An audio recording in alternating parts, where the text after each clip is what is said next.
to Wait, It Gets Better, the improvisational storytelling podcast, where we gather people from all around the country, force them to sit in a room and listen to our stories. Don't worry, it's only going to be about 3 more hours. I am, of course, Levi. I'm Reed. I'm Seth. I'm Robby Dube. And we're here to tell you a story. We have a new co-host, Robby Dube, everyone. Thank you so much, Robby, for joining us. Robby and I met a couple of months ago now, and he is an author. So for our first time, we have a published author on our storytelling podcast. I'm so excited to have you here. He's going to take part in this episode as we give a 1-episode story, and then we are going to the next episode next week.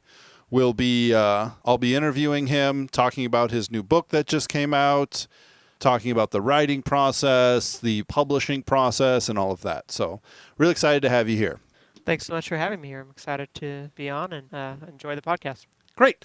So let's just go around the table, the metaphorical table, and say what our story elements are. I had magic system. What did you have, Reed? Hero. Great. I had wise old man. I had hero's sidekick. Perfect. So I have magic system, which is a little bit of a world building. Do you guys want to hear mine first, or do you guys have any world building things burning a hole in your pocket? I am a sucker for world building. I would love to hear yours first. Okay, great. So this magic system will fit into any type of world that we have, which is really great. It is a contract-based magic system. This is a system where a person can basically make a contract with anything. So you could make a contract with water and then be able to have some control over it. You can make a contract with heat to come and go. You can make a contract with heat to only increase. You can make a contract with heat to only decrease. That's the trouble with making contracts, and with when I say a contract, I don't mean like a written contract. I mean like a person has to be recognized by the thing that they are trying to make a contract with. So the easiest contracts that can be made are with animals, right?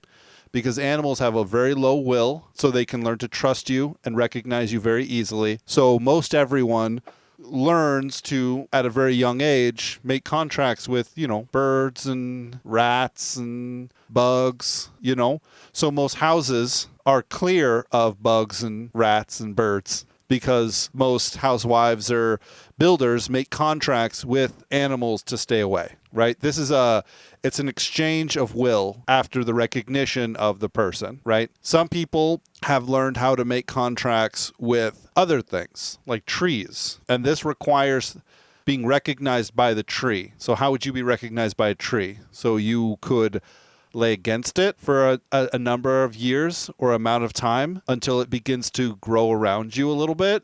And then the more it recognizes you, the more contract you can make with it, right? You might take plants and grow them up, right? And if you're their sole source of nutrients, then they would recognize you, and you could basically gain some form of mastery over them. You could cause the plants to grow faster. You could cause their output to be more. What's really hard is making a contract with the earth, rocks, because how would they recognize you? People have done it, and these people are legends. It's also difficult to make a contract with something like the ocean as like a theoretical idea, the ocean. She's a hard mistress, the ocean. But if somehow there's a pirate lord who was recognized by the ocean, and now he sails unobstructed through the ocean, these people who make contracts with crazy things are considered legends, because how would you do that? The most terrifying and most powerful form of contracts is when two people make a contract with each other. Because while it's easy to recognize the personhood of someone else, to basically see the outline of their will, it's very difficult as you go to exchange that will, who is going to rule, who is going to submit, how is this going to be worked out? So contracts between humans are typically relegated to things like marriages, kings, things like that.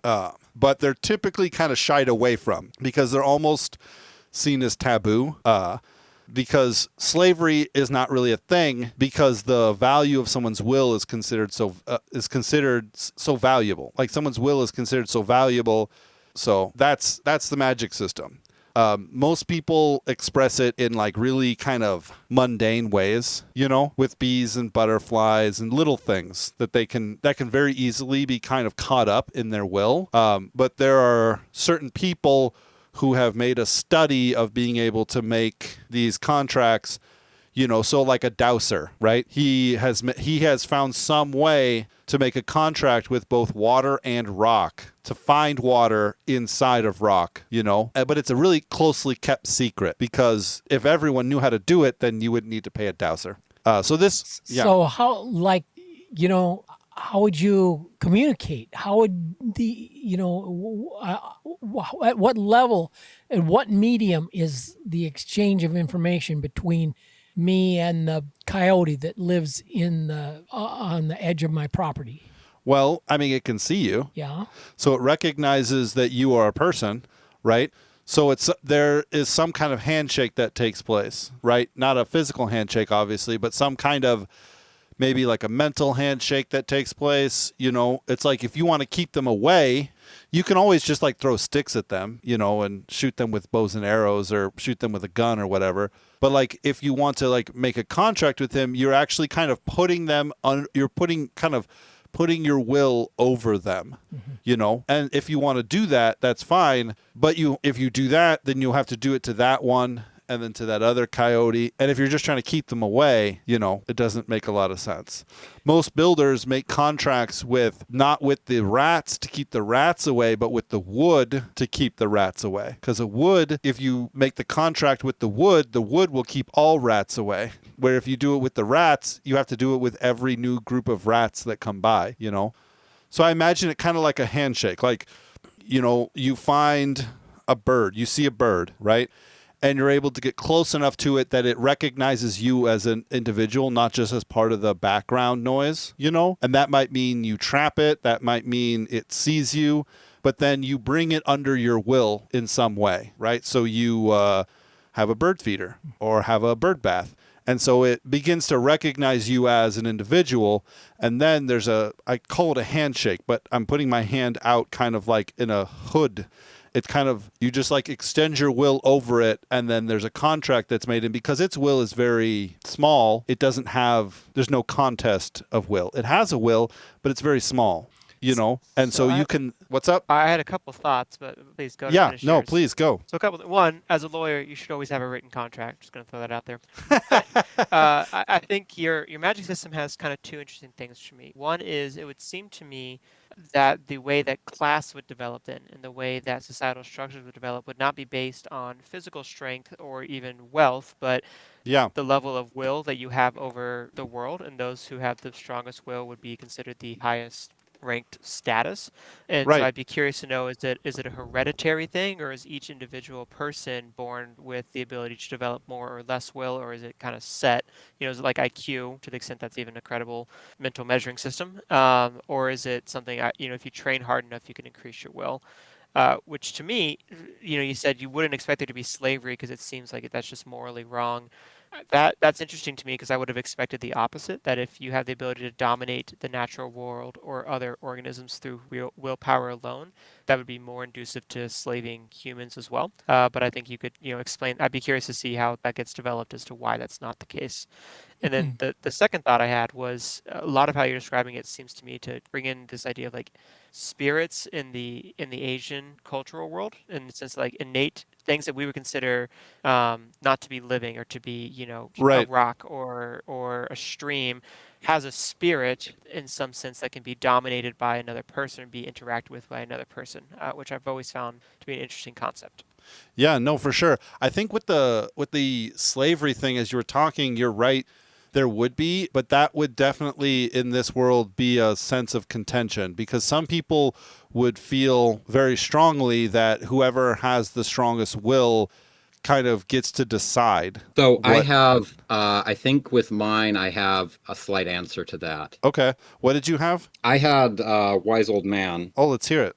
Okay, so the wise old man, to, let's say, kind of answer the question of the slavery thing, being that it's like this contractual, a lot of to maybe, let's say it was to curb this, things are contractual, right? So your service to someone is a contract, right? And then there's repercussions to that if that's broken, Right. right? From a legal standpoint. And so a lot of things are done, contractually, which then protect, like, so if you go to work for someone, it's a contract, right? And you're submitting your will to do the certain amount of work up to the certain point, and if that's breached, then you end up, right? So if, like, you're submitting your will under someone more powerful, if they break that breach of contract, they've actually put themselves under you. So then it, Oh, like, putting yeah. it that way, right? So if you had servitude, right, you would have to be very careful to abide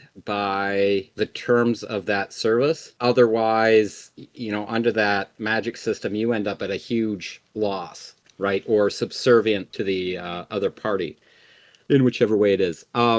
If that might answer this. So in a lot of I would say if this works, not any of the kingdoms, let's say, have a standing army. Everything is done, if then by what you've done, like a contractual, like mercenary service, right? So Okay. that the terms of whatever it is under, what they've been contracted to serve for, right? So if, let's say, you've come under the contract to retaliate against some aggression, but then you're told to go, burn this village over here, right? You couldn't do that, right? If that makes sense.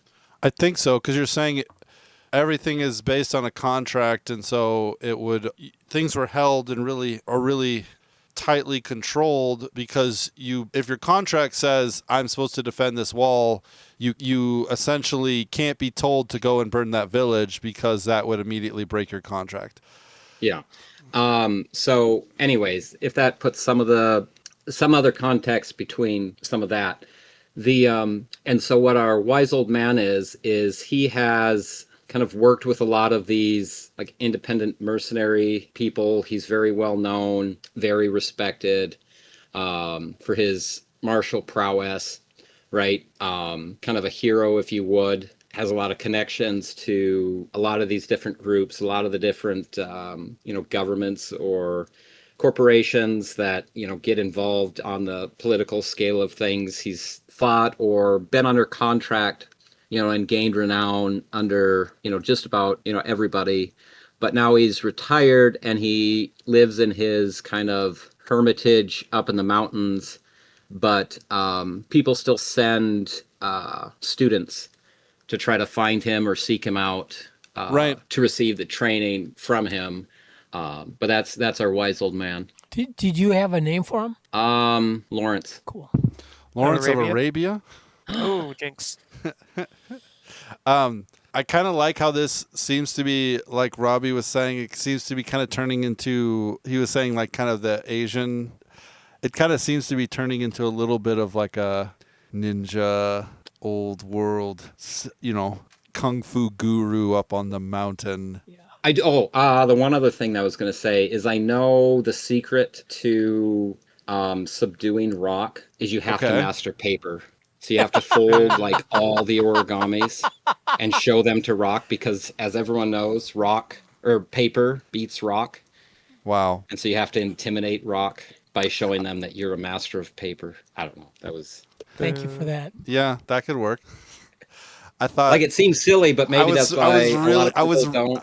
I was really, really, really excited for like a solid 2 seconds. I was like, "Oh my gosh, he's gonna tell me what it is," and then you said that, and I was like, "Oh my gosh." Reed or Robby, do either of you guys have any world building stuff? We need a little bit more world building, I think, for my brain to kind of turn this into a story. Do you guys have any interesting ideas? Well, I would like to introduce my hero just because he falls into it so nicely. And then maybe I'll be inspired as I finish that up. Is that all right? Yeah. Okay. So our hero's name is Xavier with an X, Xavier. Xavier lives in the present. He is perpetually now in the moment. He's hyper aware of his situation and surroundings at all times. And it's always been this way. Discipline that, athletes or, ninja fighters or commandos or spies, they must train themselves to acquire these kinds of disciplines. These come as naturally to Xavier as breathing. He's kind of, the way he looks, he's rugged, he's graceful, agile in his movements. He has regular features and laughing eyes.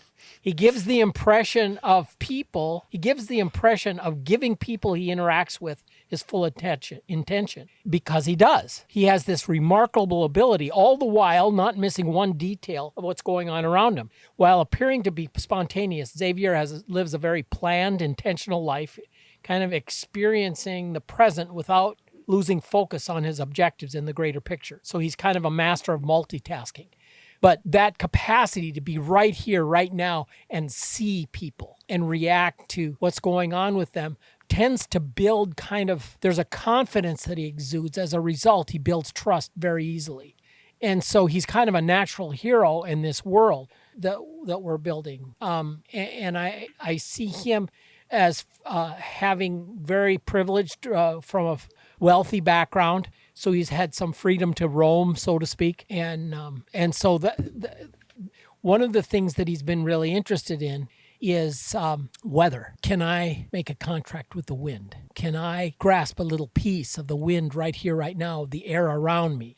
And because of his hyper awareness and situational awareness, he has that kind of built in, seeing the ramifications of the butterfly fluttering its wings and, the ripples and the effects and the things that go on, the flower on the mountaintop and the wind in his hair kind of awareness.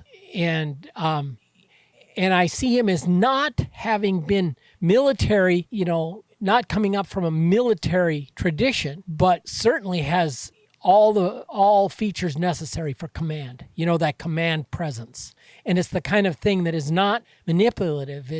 It seems, because he's absolutely genuine. He's right here, right now, and he is who he is. And, people just find themselves saying to themselves, I can deal with this, but he's a strong man. So that's Xavier. I like it. Is he considered eccentric for being interested in the weather, or do we think that'd be kind of a normal thing, or kind of a elite tier? How would we view that? How would that be seen in the world? Well, it'd be sought after by farmers, obviously. It's good to have rain when you need it. Yeah, my thought is that there, as it is with most systems, in my opinion, there's like when you have a magic system that's so far-reaching that everyone can use, everyone can do the impossible, everyone can do the crazy thing of commanding bugs, and so therefore that's mundane. And my view is that where we are now, people know that there are people who can who in legend have been able to make contracts with the wind or with fire or with the sea, but no one really does that anymore. It's kind of like the spiritual gifts. Those times are past. That was before. Yeah. So that's kind of how I saw it, is that he would definitely be seen as like an eccentric, someone who has that level of sort of present-mindedness. And I had an idea about who our villain would be as Reed was talking about this, but Robby, I want to hear about your hero sidekick. Yes. So I came in with an idea. I'm going to add a couple stuff to it just based on the conversation we've had so far. Absolutely. So my hero sidekick is a woman who came from like a lower class, maybe lower middle class family. She's like the third daughter of basically a working man. And she had a chance to basically escape that by her marriage to a very high status man that, her family hasn't exactly understood how she managed to make that work, but somehow they fell in love. Very well established family. But very shortly into their marriage, he passes away from an illness. And his family casts her out because they're so ashamed at the fact that their son, brother, nephew, etc. would have married this low-class status woman. Right. And so she is basically trying to hard scrabble to find her way back. And in this, somehow she is separated from her family. She can't easily go back to them either geographically or culturally or societally. And so she's fallen in with the hero as a way to basically, I have to find a way to survive in this world where I thought I had reached the fairy tale ending, and I'm even further down than I would have been if I had just stayed at the level society expected me to stay at. The other thought I had as we were talking about this is Yeah. she cannot control will. No one knows, like no one else knows that. She's been able to fake that she can through various, street smarts or Right. making it seem like it, but somehow, for some reason, she does not have this ability that everyone else in the world has.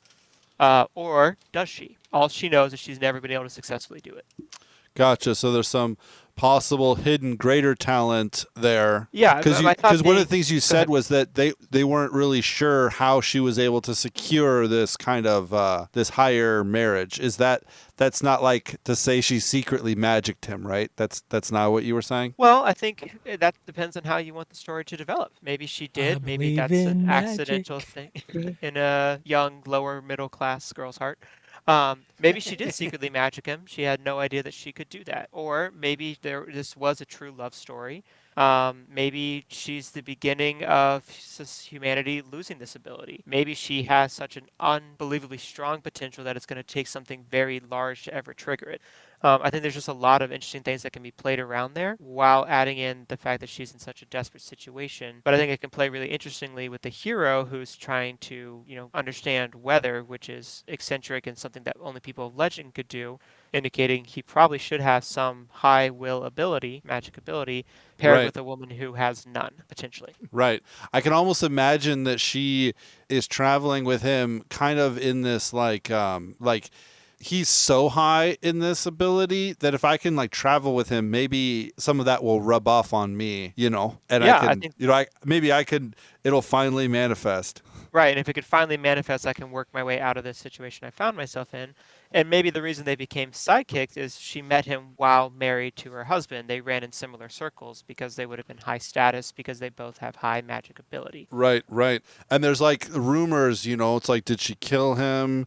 So maybe she had to kind of flee a little bit because, here a low status person comes in, marries this guy, and then he dies, and then she just disappears. She gets kicked out, and it's like, yeah, that's good. I like that.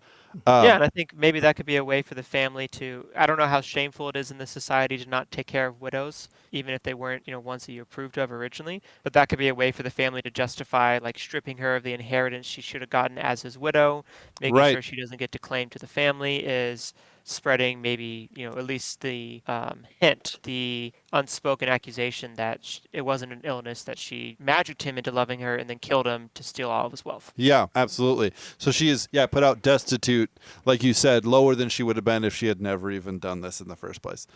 I like that. That's a really good problem. That's a really good problem character. I like problem characters. Speaking of problem characters, I know who the villain is. So there is a method that you can do with this kind of will casting, this kind of will contract building thing that you can do where if you are able to, and it seems really simple that you would do this, but it's actually really quite difficult to do. If you're able to meditate and recognize yourself, right? If you are able to look into yourself and take stock and inventory of yourself and make a contract with yourself, you can basically directly affect what you are and what you are capable of doing.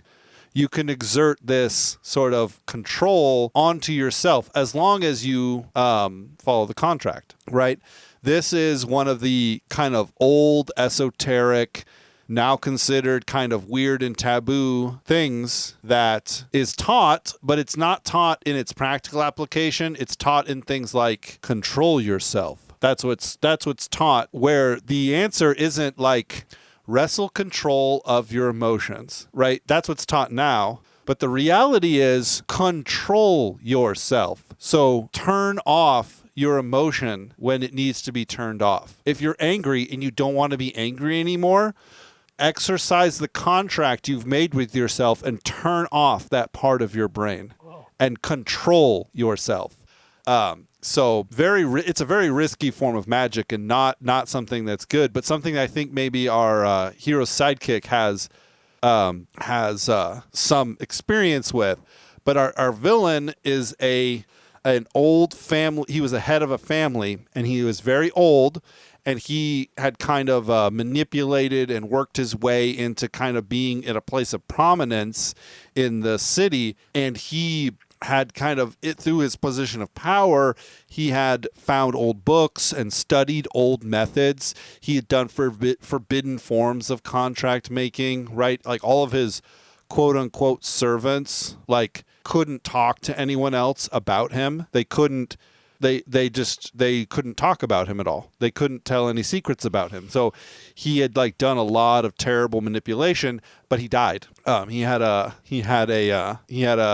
massive heart attack and then a stroke, and then I'm using air quotes right now, died. But because of the size of his titanic will and the fact that he had contracts with himself, with his body, he succeeded in doing probably the most destructive form of will casting magic that exists, which is he stopped his soul from leaving his body because of his will. So as he was dying and his soul was separating, and the soul is the reservoir of will, was separating, because he was in control of himself, I'm making air quotes again, he was able to look back and re-knit his body to his soul and come back. Ooh.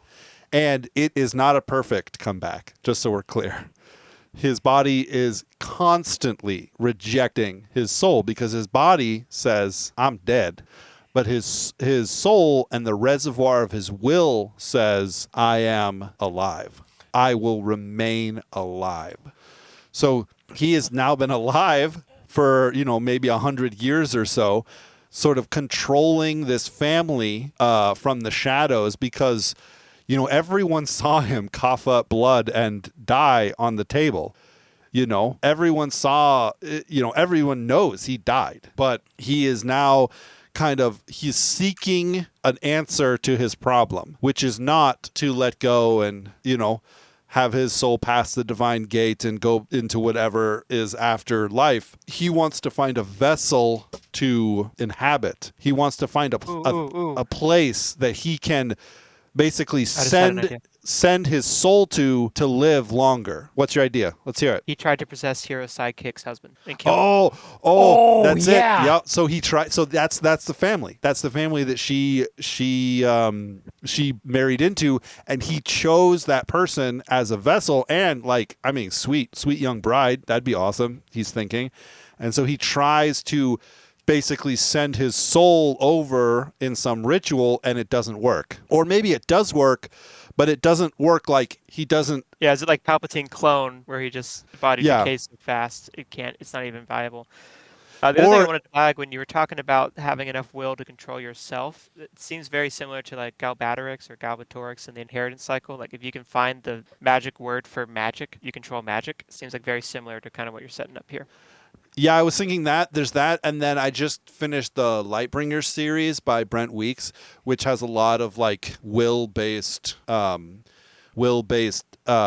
around it, where the power of your will is what sort of says how effective your magic actually is, I've not. What series is that you just said? Inheritance cycle, the like Aragon and oh really Eldis and Brizinger and gotcha. Inheritance. Yeah, I think it's called the Inheritance cycle. Maybe it's something else. It is called that. Yeah, I think I read the first 2 books. But yeah, so I was thinking it kind of like he finds out that he's able to occupy her husband's body, but it's as inefficiently as he was occupying his own, right?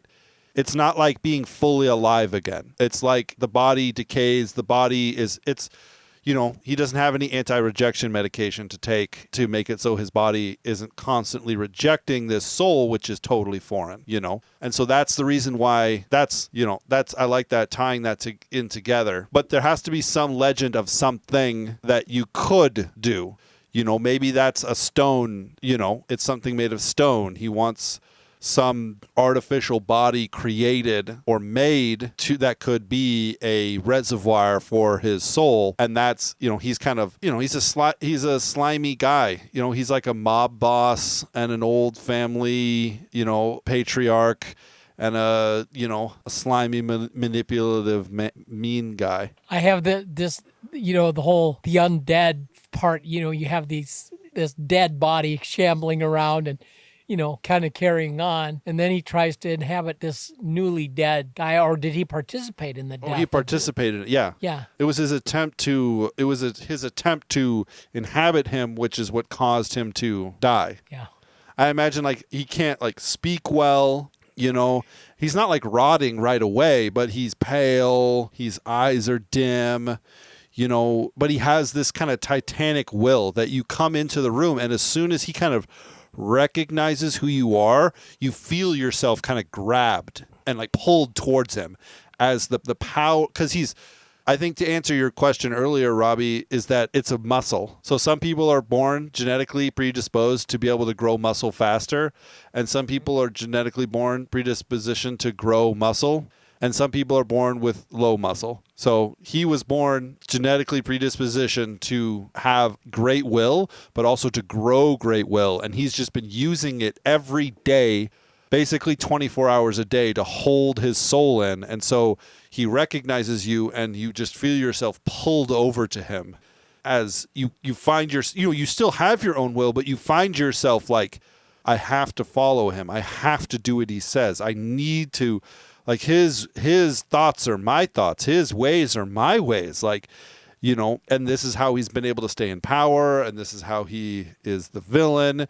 because he regards his own will over others. He considers it more powerful than others. And it is, I would say it's probably the most powerful will that occurs in this story, as a singular thing. Other people can have great moments of will that are greater, but he's got the biggest will muscles, as it were. All right, so we've made it into the story.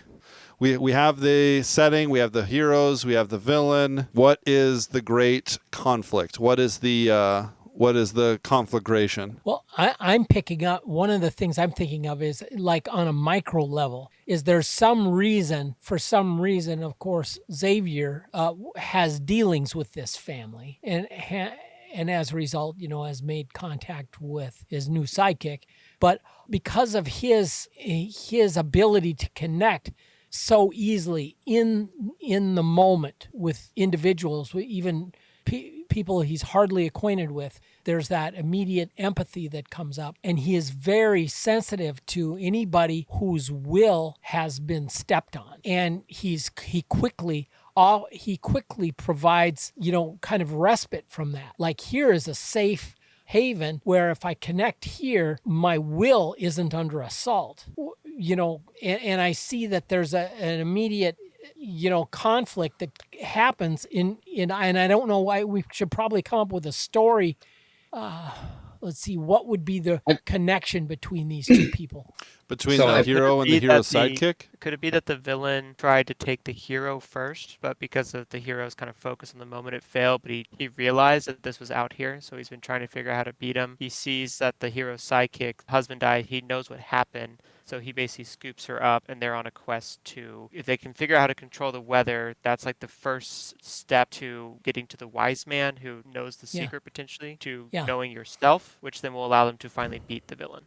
Yeah, I kind of like the idea that I had this kind of interesting idea. I was thinking about the hero's sidekick, and I was thinking about, honestly, what's really interesting is I was thinking about Mary, the mother of Christ, and I was thinking about the fact that she, when presented with this crazy proposition, which was bear Christ, she said, "Not my will, but yours."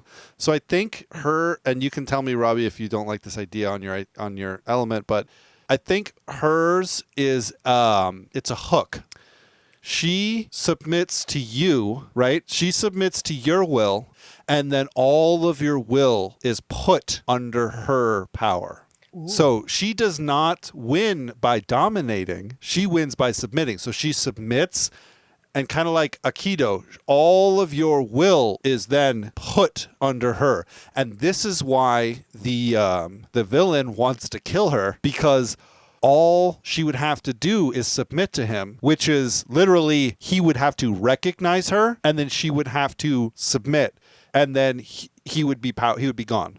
But she doesn't understand this, because the culture and the teaching is dominate, dominate, dominate. You know, people aren't taught to submit, because everyone is taught, oh, you see a bug, it sees you, dominate it. Oh, you see a plant, it sees you, dominate it. It recognizes you, dominate it. It's all about domination. It's always a fight for domination, and submission is seen as such a shameful defeat, because of the culture of the whole will and everything. It's all seen as, well, to submit is to say that like you weren't powerful enough. To submit is to say that you weren't enough, you know? And so that's what makes her unique, is that she has this kind of opposite hook, that if she submits to you and you attempt to dominate, then she basically drains all of your will, and then she controls it at that point. Wow. What do you guys think of that as the reason why the villain would hate her? This is really interesting. You could go a lot of different ways with this. I'm sorry, I'm not coming up with anything. No, it's okay. I think that the hero is sort of on this journey to control the weather, or to like controlling the weather isn't like his task.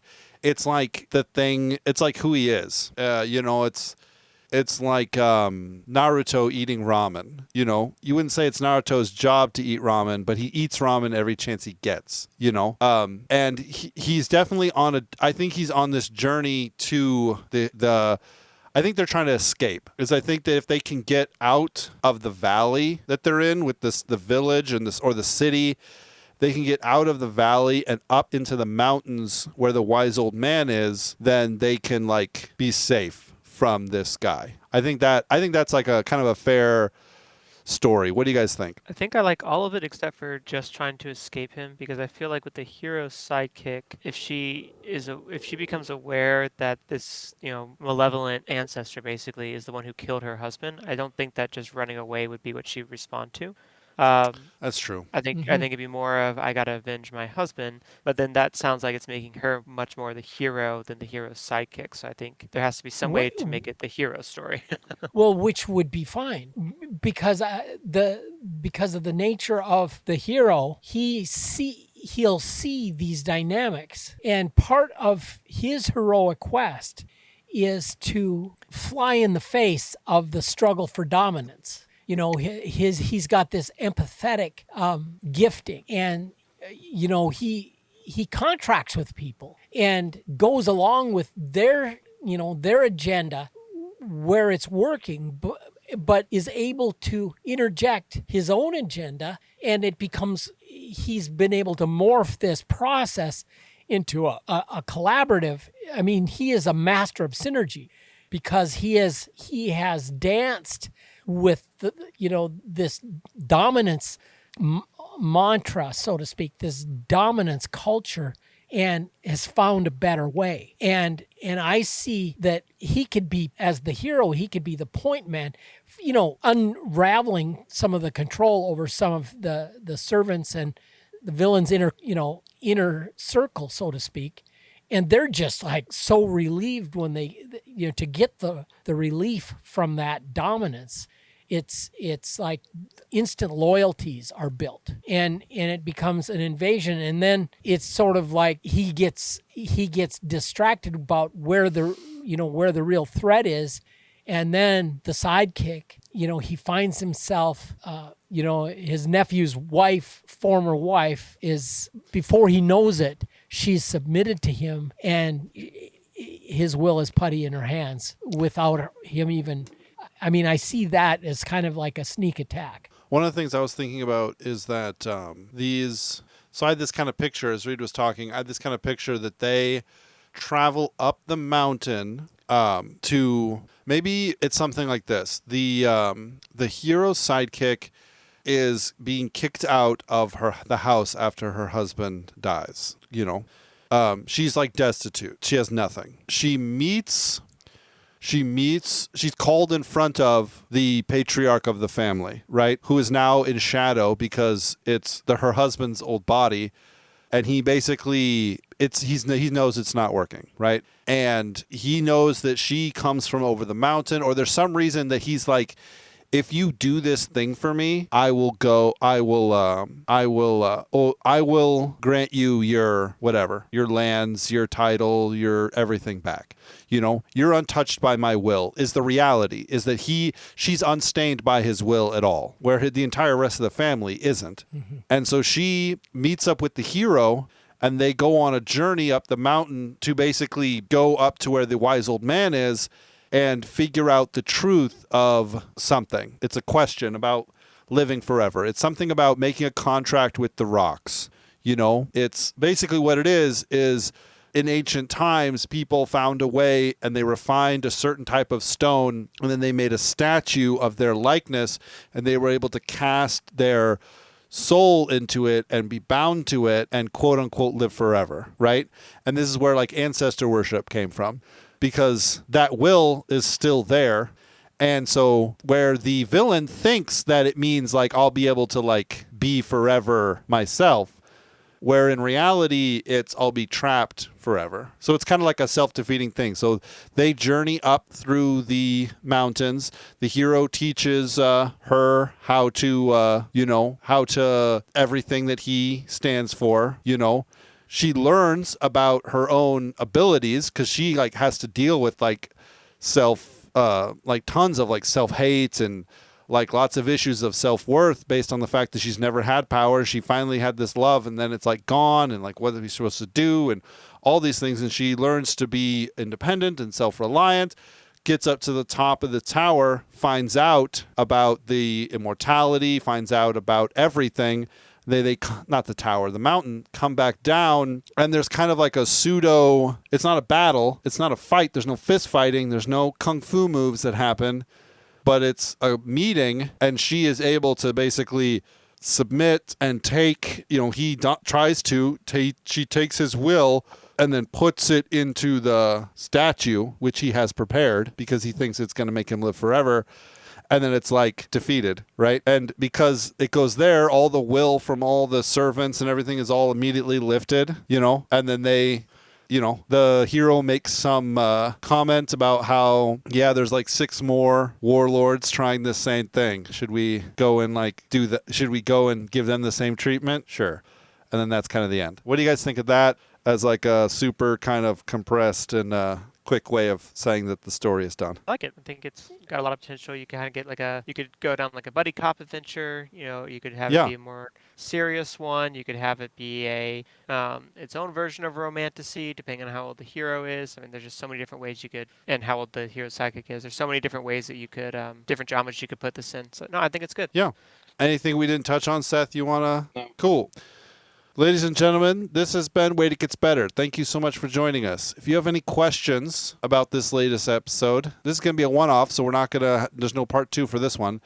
But if you have any questions about this, questions for any of us, questions for Robby, feel free to email us at waititgetsbettercast@gmail.com. Or Robby, do you have what's your social media? Yeah, I have a Facebook page for my author account called Author Robby Dube, ROBBYDUBE. You can find me on there, and feel free to send me messages, interact with me. I love talking to anyone who likes books, and especially if you like mine. Absolutely. And join us next week as we talk to Robby about his book, about the writing process, about the editing process, about the publishing process. If you want to message us on Twitter, you can message us at @GetsBettercast. And if you didn't like this episode, if you thought it was bad, if you thought it was quick and rushed, if you thought we didn't have good ideas, I would say just wait. It gets better.